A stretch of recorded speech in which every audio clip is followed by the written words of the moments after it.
My very first trip ever to the state of Texas was in 1990 for an IPO of an oil services company called Technology. But the important part about that story is my very first impression was it was Houston in August.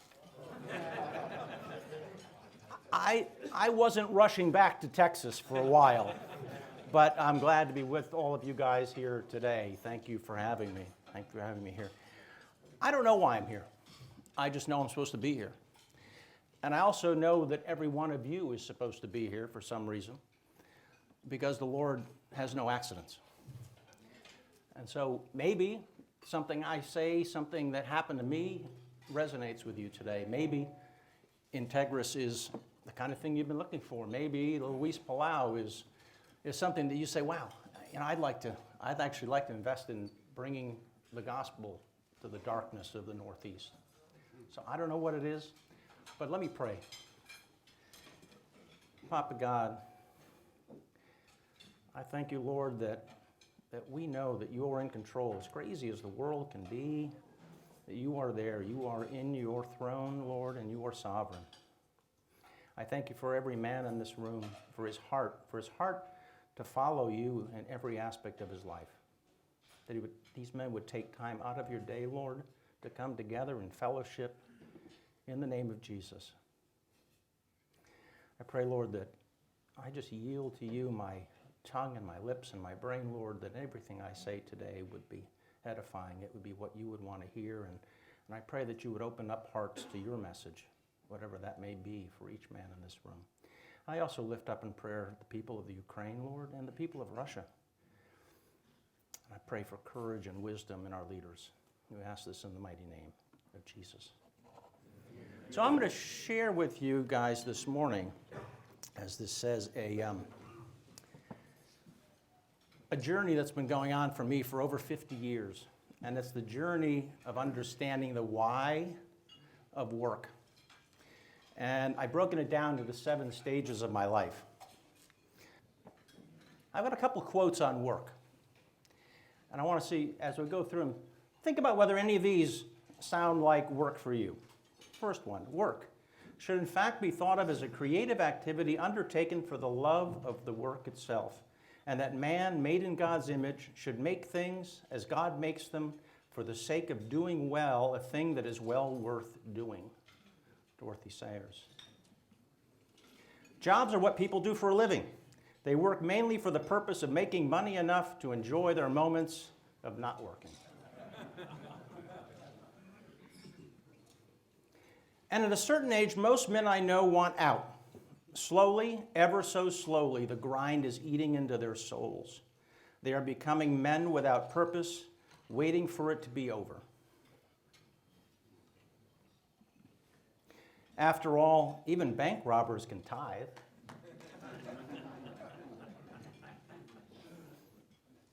So before I do that, I just want to get a sense of the audience in the room. Is there anybody here who is in full-time Christian ministry? Just raise your hand. Okay.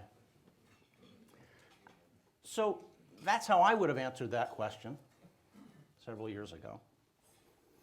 You know, a couple of marketplace ministry nonprofits did a survey of their members, and they found out that only 5 to 9% of people who self-identify as evangelical Christians actually understand the intersection of their faith and their work. And I would say to you, you are all in full-time Christian ministry. There are three gaps that we have to get over in the marketplace to actually get to that understanding. The first one, a lot of us are across that one. I call that one the Sunday-Monday gap. Right? That's understanding that my faith has something to do with my life outside of church on Sunday. You guys know that because you're here. But that's where a lot of Christians, most Christians, over 90% of Christians stop. they think, okay, well, if I'm at work, if I go to my employer has a Bible study, well, that's okay. There, my faith is at work, and if I lead somebody to the Lord at work, my faith is at work. But that's limiting. There's a second gap that you need to get over, and that's the one that 90% of Christians don't get over, and that's the sacred secular gap. That is understanding that your job is sacred. It is just as much a sacred calling as a pastor. They might want to lead us otherwise because it makes them feel good, but our jobs are sacred callings and ministries. 1 Peter 2:9 tells us we are all high priests, prophets, and kings. And if we don't understand that, if we don't get across that sacred secular gap and see our work as sacred, you will never live out God's purpose in your business and in your work. The third gap is the knowing-doing gap. Great to know that, but how do I actually do it? What does that mean? How do I actually live that out? So let me tell you my 7 stages in my journey. Stage 1 I call no intersection, shallow faith plus dreams. So I grew up, as Bruce said, in a small town in upstate New York. Grew up in a Roman Catholic tradition. Went to church every Sunday. It was a small Polish church. The priest did Mass in Polish 3 Sundays a week and English a month, and English 1 Sunday a month. And I didn't speak Polish, so I wasn't getting a lot of theology out of this. I served as an altar boy from 8 to 18. Church was community for me. Church was a place where people came together, and when something good happened in somebody's life, everybody would go downstairs, they would have cake and coffee, and they would sing and celebrate. And when a tragedy happened in a family, everybody would go downstairs and have cake and coffee and commiserate with them. But it was community. It wasn't really theology. I had dreams at that time. When I was 8 years old, I knew that I wanted to be a lawyer. I don't know why. I'm the first in my family to go to college. We didn't know any lawyers. But I knew at 8 years old, I wanted to be a lawyer, I wanted to go to Harvard College, and I wanted to go to Harvard Law School. I do not know why. At 15 years old, I decided that I wanted to work at Cravath, Swaine & Moore in New York City, based on a magazine article somebody gave me. But also at 8 years old, when I knew I wanted to be a lawyer, that was what I wanted in my life, I had my first prophecy given to me. I was being confirmed in the Catholic Church. 8 years old is young, but we were such a tiny little church that the bishop wouldn't bother coming until there were enough kids to be worth his while. So so you had kids from 8 to 13. I was at the low end. So I'm 8 years old. After the service, he's going down the line and he's saying, congratulations, congratulations, congratulations. And he gets to me, and he looks me in the eye, and he says, congratulations, you're going to be a priest one day. Congratulations, congratulations. And I thought, I'm not going to be a priest. I'm going to be a lawyer. He doesn't know what he's talking about. It was a total disconnect between being a priest and being a lawyer. Stage 2, all work, living the dream. So it was really easy for me to, when I went away to college, to really become a Christmas and Easter worshiper. And that was my faith once I went away to college. So I pursued school and I pursued my career completely unburdened by any thoughts of what my faith had to do with it. With God's help, I know I got into Harvard College. I got into Harvard Law School. I got a job at Cravath, Swaine & Moore that I identified at 15 years old. And I got married to a wonderful woman. We had 2 beautiful children, a boy and a girl. What could be better? And then I became a partner at that firm. My dream, everything I'd worked for my entire life. And I remember sitting in my new partner's office the very first time at this big desk with my big leather chair, and I sat down and I thought, is this it? Is this it? My entire life has been focused on getting in this chair. It should feel more like there should be fireworks or something happening. You know, I shared the story at a church in London once, and there was a man who came up to me and he said, "Oh, I know how you felt." He said, "I was on the executive committee at Goldman Sachs. I took the third most amount of money out of the IPO of Goldman Sachs. It was more money than I could ever have imagined in my life. And when the dust settled, I sat in my office and I thought, is that it? This should feel a lot better." Stage 3, the faith ramp up, hit by a sledgehammer. So my life looked great, right? On paper, everything looked fantastic. I had this great job. I had a beautiful home in Connecticut. We'd spent 7 years working in London. I'd spent 7 years working in London. Our son was born there. We had 2 beautiful children. We went on the great vacations. If you looked at it, you know, most Americans would say, "Yeah, I'll take that life. Thank you. Yep, I'll trade." But behind the walls, our marriage was in a slow death spiral. And I was absolutely clueless about it. I had no idea how unhappy my wife was, how lonely she felt. When I came home from work after a long day, I would go to work before the kids woke up. I'd come home after they were in bed. And when I came home, I didn't want to listen to her day. I just wanted to pour a drink and watch something mindless on TV. And I was not present. And she was alone, and she was hurting.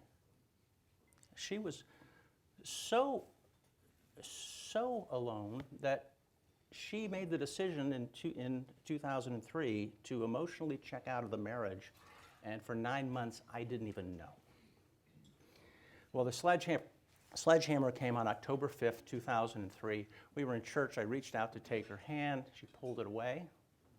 That night, we put the kids to bed, and I said, "You know, you pulled your hand away today. Was anything wrong?"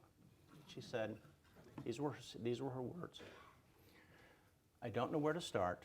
I'm not happy, and I can't go on like this." I knew inside that there was more to those words than just those words, and I immediately broke down. And thankfully, the 3 things came out of it. 1, I saw a film reel of my life, not my life as it had been, but my life as I'd imagined it, and I realized it wasn't going to happen with my kids growing up and she and I growing old together. The second thing I realized was I was facing something that I couldn't control with the tools that I had so efficiently controlled my world, which were hard work, intelligence, and money. They were my control tools, and I just knew they weren't going to work. And the third thing that happened in that moment was I did something I hadn't done in a long time, is I cried out to God to help me. Well, within 2 weeks, through a series of coincidences, I found myself at this group called the New Canaan Society, a group very similar to this group. Marketplace guys getting together to be real together and to just pursue friendship and pursue Jesus. I walked in not knowing a soul, broken, and these men came around me. They came around me, they walked with me, and they taught me about Jesus, and they taught me about his promises, and they taught me about who I was to be as a husband and as a father.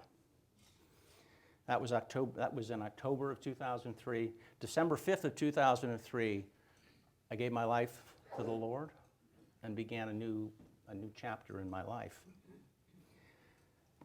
I hung on 5 promises. This was all new to me, right? This faith thing was all new. Well, it says in this book of Malachi, God hates divorce.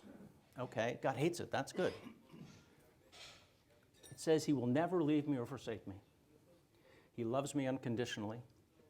He will never give me more than I can handle, and nothing is impossible with God. We went through a really, really dark and difficult year, and every time people would say, "Give up, it's hopeless, forget it," she's gone. She's moved on with her life. God would show up, and I would get the sense of, no, keep believing in my promises. Don't give up on my promises.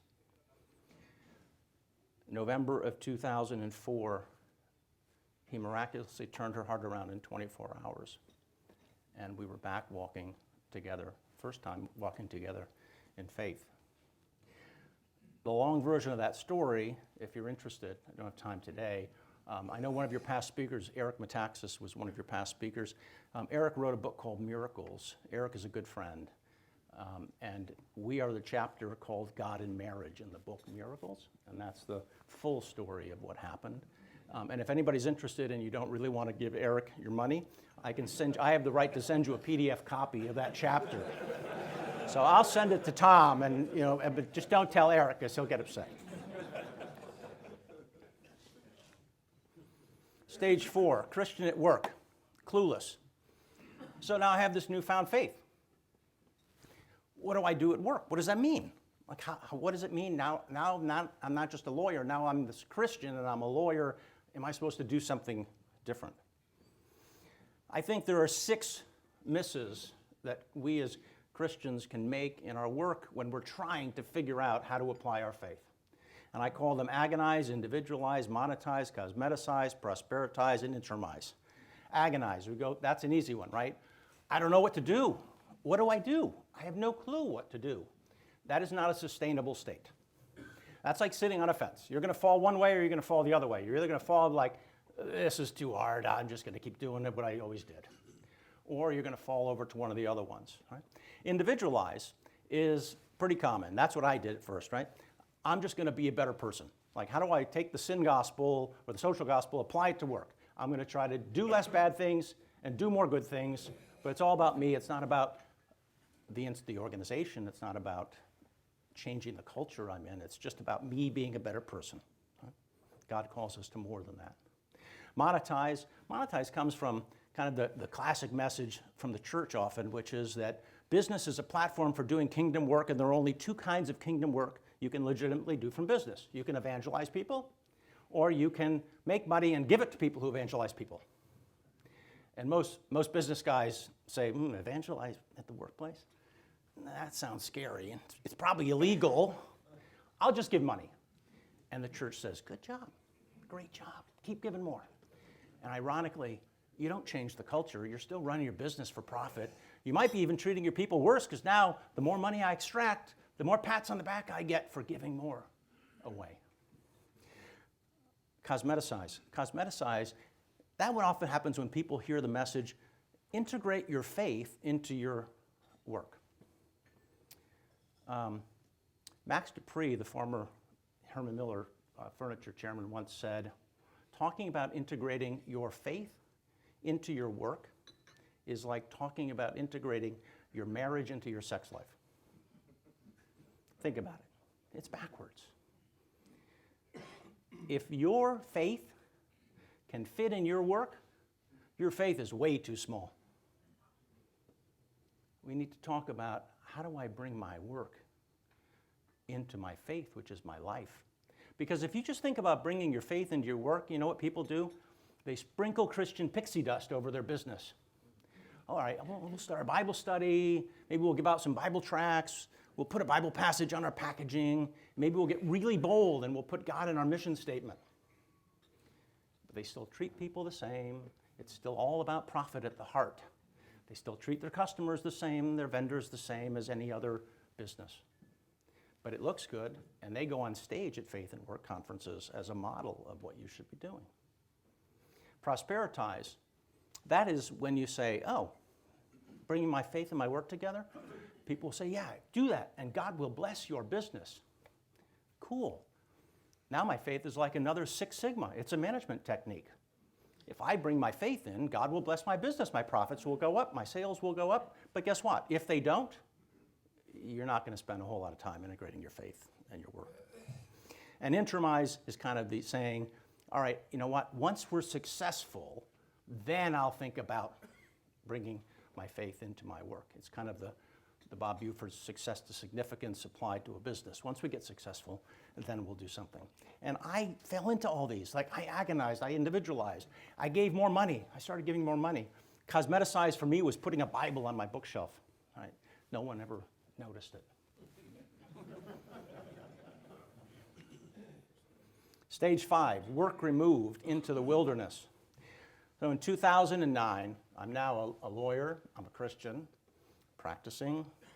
2009, the Lord makes clear to my wife and I that he has a different plan for my life and that I'm meant to walk away from my legal practice for his plan, but he doesn't tell me the plan. And so in 2009, I walked away and said, okay, Lord, here I am. Now what? And I foolishly gave him 6 months. I said, I'll give you 6 months to show me what's next before I try to figure it out myself. And at that 6-month deadline, I got a very clear message. No, it's my time, it's not your time. And so for about 12 years, it was a daily waking up and saying, all right, Lord, you've given me a new day. What do you want me to do with it today? And saying yes to things like this. But it also became a search for a new identity. I didn't realize just how important that identity of being a lawyer was to me. Right? What's the first question someone asks you at a cocktail party in America? What do you do? Right? We define ourselves by what we do, not by who we are. And all of a sudden, I didn't have a business card. Right? I no longer could say I'm a partner at Cravath, Swaine & Moore. Right? So I started being like, well, I used to be a partner at Cravath, Swaine & Moore, and then God did, well, you don't want to hear about God. It was hard. And I latched on to the new Canaan Society. It was kind of my next identity that I grabbed onto. But it was a difficult time in the wilderness with work gone and just trying to follow the Lord's path. Stage 6, 10-year wilderness journey bringing faith and work together. So I got involved in the leadership of the new Canaan Society, got very involved in the faith and work movement. Turned out 2 weeks after I left the firm, the founder of the New Canaan Society, who had become a very close friend, called me up and he said, I've been doing this for 13 years, I'm burnt out. If I take a 6-month sabbatical, would you take over for me? I said, okay, I guess that's one of the next things. And then that organization went from being just in one guy's house to a national organization, and I helped restructure that to be a national organization. So that became a big part of what I was doing. Got involved in nonprofits, and then there was a second prophecy. I didn't tell you about it. Second prophecy. In 2008, before God showed me to leave my practice, an old NCS guy came to me and he said, God's been downloading to me about you for 2 days, and I've written it all down. Can I come and share it? He came over, it was all handwritten. He read it to me, and the gist was, you're meant to start a Christian law firm where greed is not the creed, serving clients for whom greed is not the creed. I said, thank you very much. Not interested. Tucked it away, only told my wife. So now, some years roll by, 4 years later, he calls me up and he says, hey, did you ever do anything about that? I said, no, not really. He said, well, I have a few more thoughts. So he shared them with me. And I thought, I have some time now. I'm going to go and pray about this. So we went away. We have a home in Vermont. Went away for a few days. I prayed. And I sensed God say, yes, you're supposed to do that. And you're supposed to do it with people like. And he gave me 2 specific names of men I knew were solo practitioners, lawyers.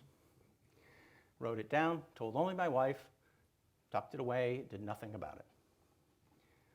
We roll forward another 2 years. And one of the 2 guys whose names I wrote down called my wife and said that he and the other guy whose name I'd written down were thinking of starting a Christian law firm, and did she think I'd have any interest in joining them?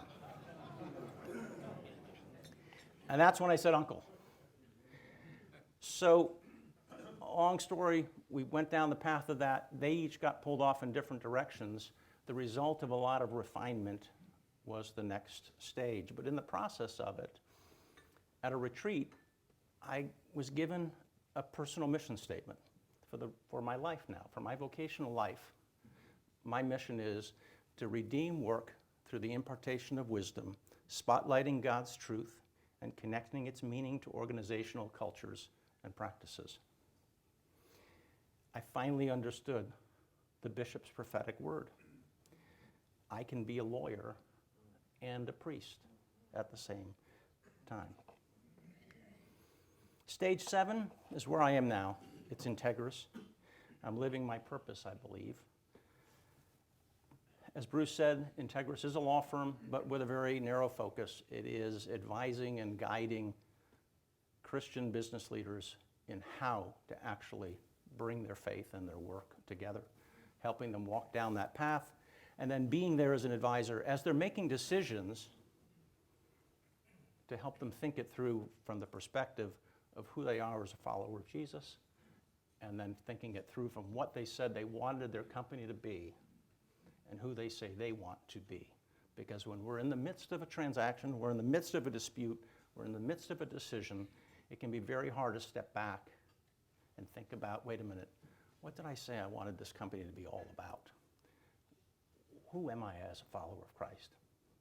And I assure you, the advice that you're going to be getting from your lawyers and your bankers and your accountants is going to be devoid of any consideration of your faith and your mission and what you want to be. So I want to, in the last few minutes, I want to just share with you some of the lessons that I've learned on the journey, in case they might be helpful to you. 3 categories: priorities, the bigger gospel, and the journey itself. So priorities, one of the things I learned from my marriage situation was my priorities were absolutely upside down. If you had asked me what they were at the time, I would have told you work, because if, by definition, if you're a good provider, you're a good husband and a good father. That's what I grew up understanding. And I was being a really good provider. Wasn't working. I would have said, God, I was to work, children next. My wife would want me to spend time with our kids, right? Spouse would be third, God somewhere down there. What I learned from that was that was absolutely upside down. God has to be first, our spouse has to be second, our children third, and work comes below that. Identity, our primary identity has to be as a follower of Jesus. You only get one primary identity, and that is the one that you are going to protect. It is going to be the one you are going to fight for. And I will say to you now, don't let anybody tell you that you should be a Christian businessman. Do not be a Christian businessman. You know why? What's the noun in Christian businessman? Businessman. I'm a businessman doing it in a Christian way. No, you're not. You are a follower of Jesus Christ engaged in business. And if you just say that, words have power. You'll begin to think about what you're doing differently, and when there comes a conflict between those two, there will be no question which one needs to win.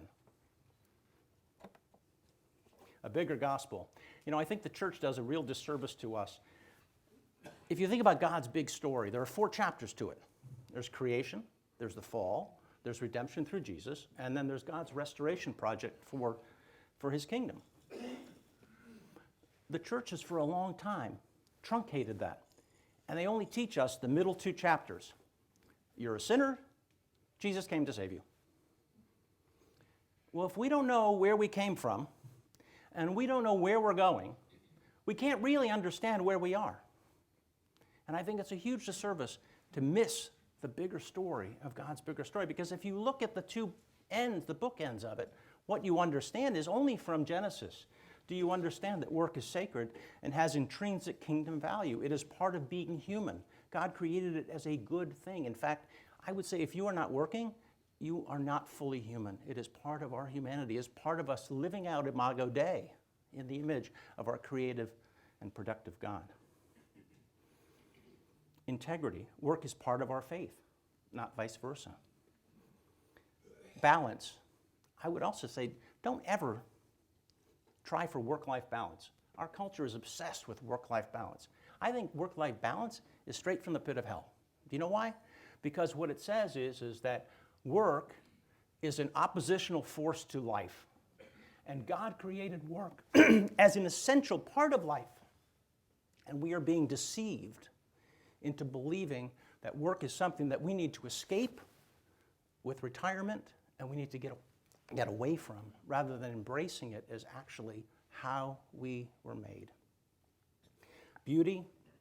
Work is part of God's restoration project. If you don't understand Revelation and what God's got in store for it, you don't really realize the meaning of what you're doing. Why? Your why is more about how you do what you do and who you are where you are, not what you do or where you are. people. Imago Dei. If we understand that from creation, we realize that what God loves people more than he loves money. And our businesses have to be about people and the flourishing of people. Grace for others. I learned this from the Texan Brene Brown. Right? Everybody is doing the best they can. Everybody's doing the best they can, given all the givens in their life. And that's really helped me have grace for other people. Grace for me, Tim Keller has often said there is no plan B. Right? God never wakes up in the morning and says, oh, I can't believe Paul did that. I never imagined that one. I got to rewrite the whole plan for his life now. Right? Who do we think we are that we are? No, God is beyond time. He knows the screw-ups, and it's all factored into his plan for our life.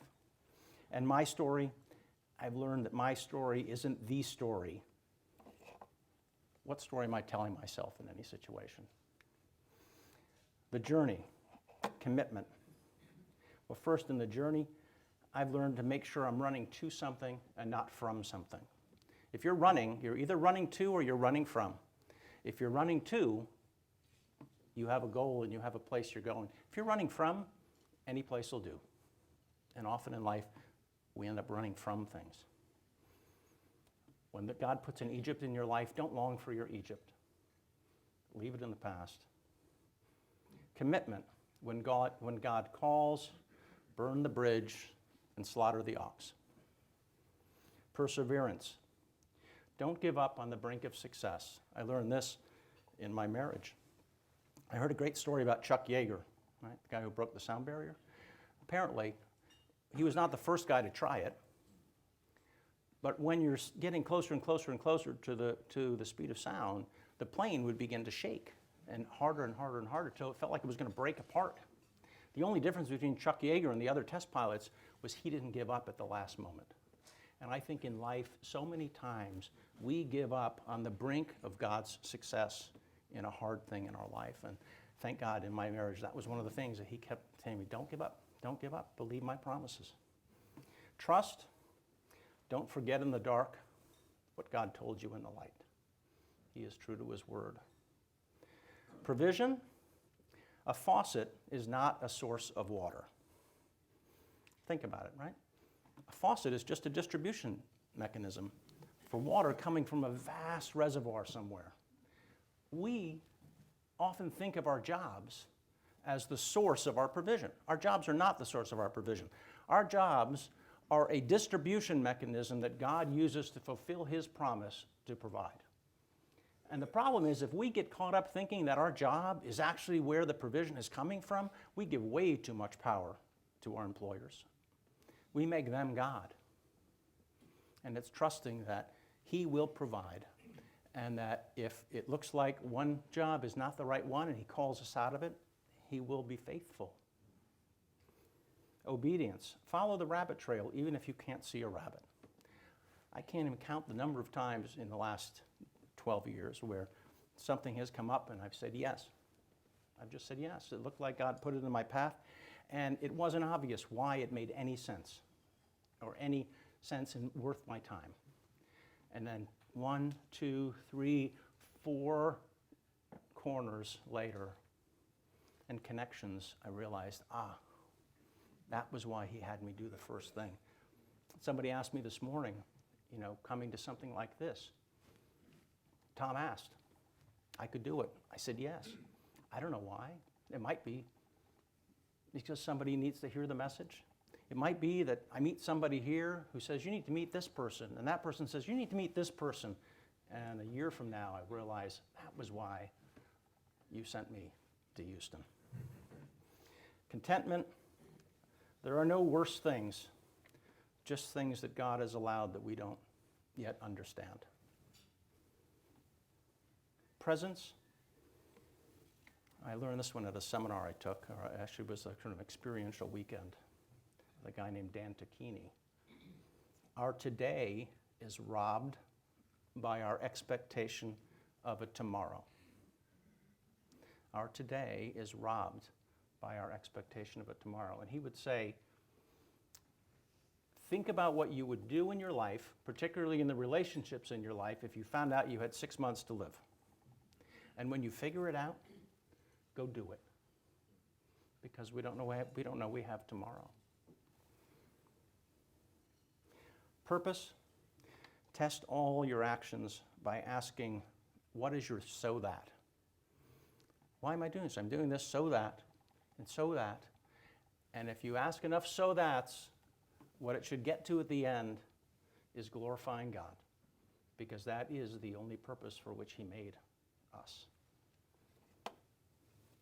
So I'll close with just a question. How many of you are in full-time Christian ministry? Thanks. So I have lots of time.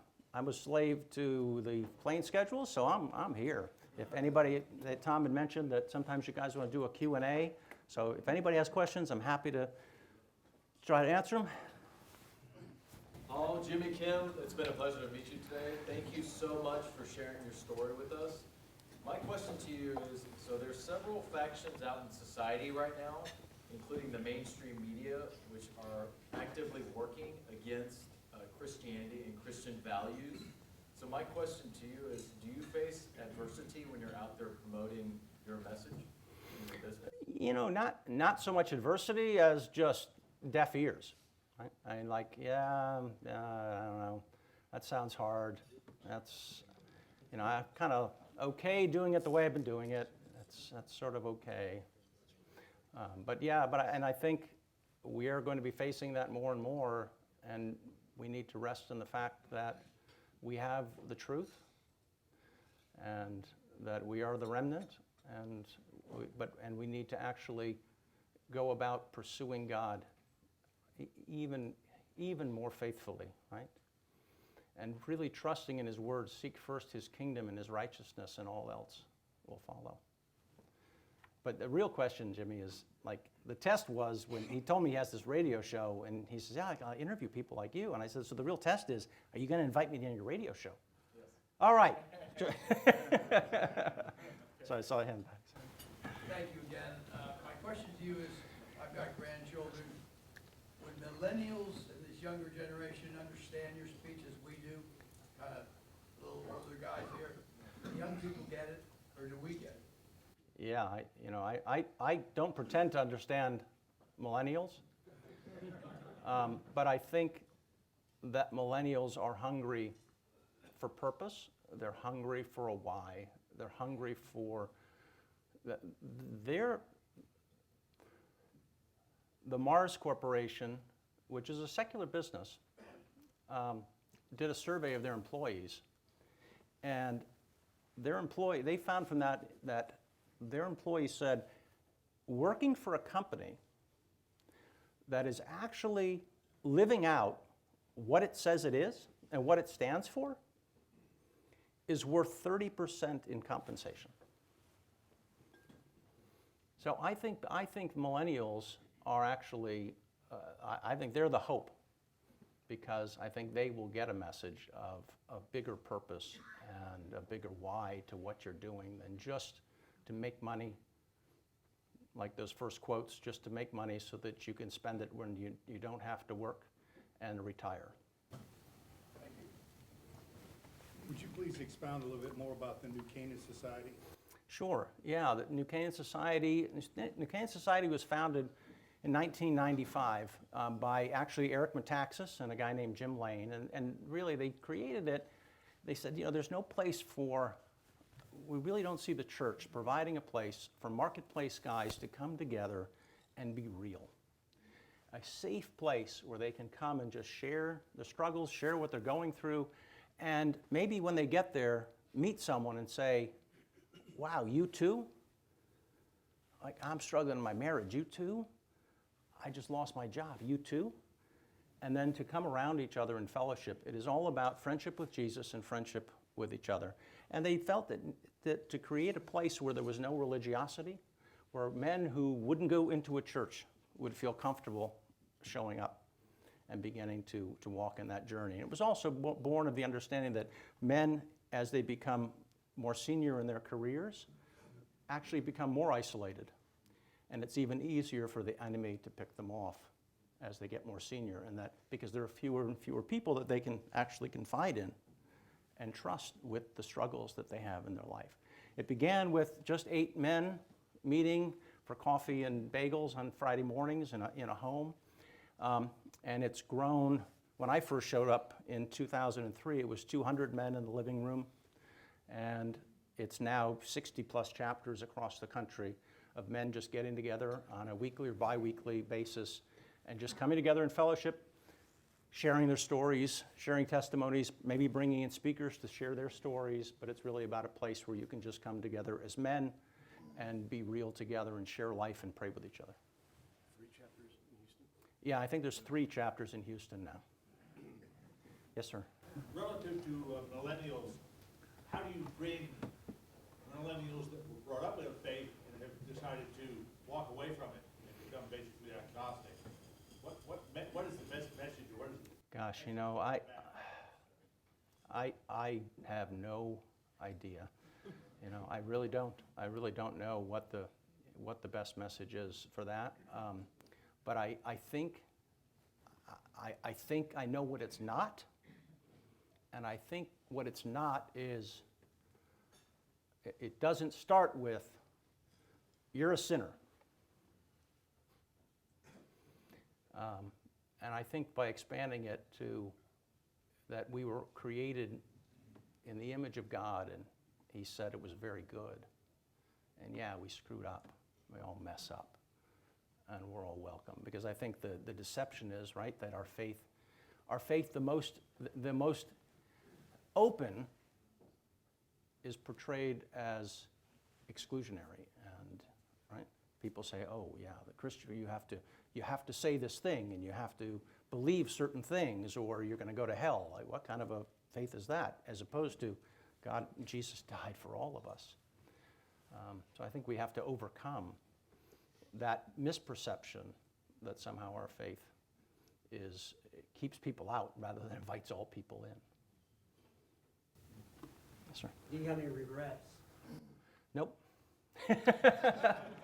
No, because it's God's story and it's God's plan, and you know, I don't know where I'd be if I changed one little thing. I wouldn't be standing here with all of you today. So no regrets. You tell a compelling story. How does that play out in the law firm that you lead? Well, I am the law firm I lead, and so it plays really well. It's just me, so well, some days I don't like myself, but usually I buy the story. It would not have played well in the law firm I was previously with. That's for sure. Oh, sorry. So your alma mater, Harvard University, a lot of universities started as a Christian university. So your message, are you welcome back there with your message? Have you gone back and maybe introduced that to leadership? Or? No. So I mean, I've shared it with Christian with Christian student groups. I was really excited a few months ago. I found out about a program at Harvard Law School. It's called something like the Harvard Law School Program on Biblical and Christian Legal Studies. And it is run by a woman who is an absolutely spirit-filled, like really spirit-filled, tenured professor, African-American woman. Extraordinary to me that she has tenure, and they are really starting to sort of develop that program at Harvard Law School. It's the greatest moment of hope I've had in Harvard since I left. But an interesting little tidbit. So you know, Harvard just said the logo now just says Veritas, truth. Right? That's what you see on T-shirts and sweatshirts. The actual seal of the university that is embossed on every diploma still says Veritas e Christo e Ecclesia, truth through Christ and the church, is still the official seal of the university. They just have taken it out of circulation. Paul, maybe you could field one more question. Sure.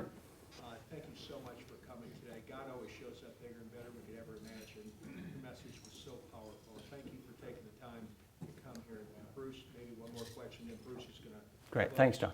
Thank you. Yes, sir. Speak a little bit about your wife and how she came along with you after that initial year of recovery.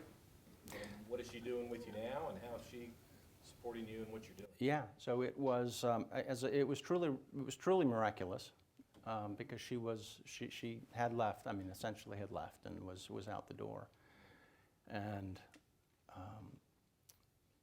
God sort of just showed her that that was not who He made her to be, in a vision of seeing Christ on the cross at Calvary and realizing that He had done it just for her, and that what the path she was taking was not the path. And the amazing thing was, she sort of saw it as there were only two choices here, right?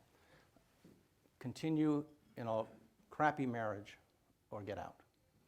And she just thought that the best thing for the kids was to get out.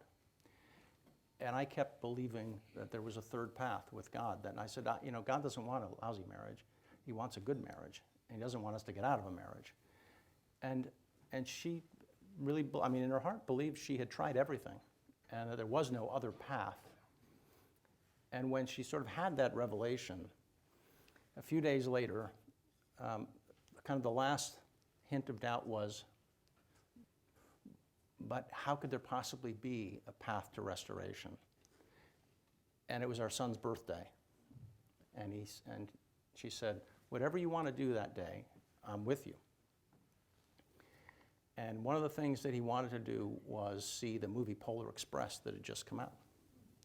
And if you remember the movie Polar Express, the message is believe. And when that message, believe, came through in the movie, she sat in the theater and she knew that God was speaking directly to her, telling her, you just have to believe that I can create that. Has it been a smooth and yellow brick road the whole time? No. There are bumps and there are turns and there are twists, but the difference is we're both committed to being on the road together forever. And so it's now been, do the math, 18 years since then. And our kids were very young, and they've grown up in a family that was not broken apart, thanks to the Lord. Thank you, guys.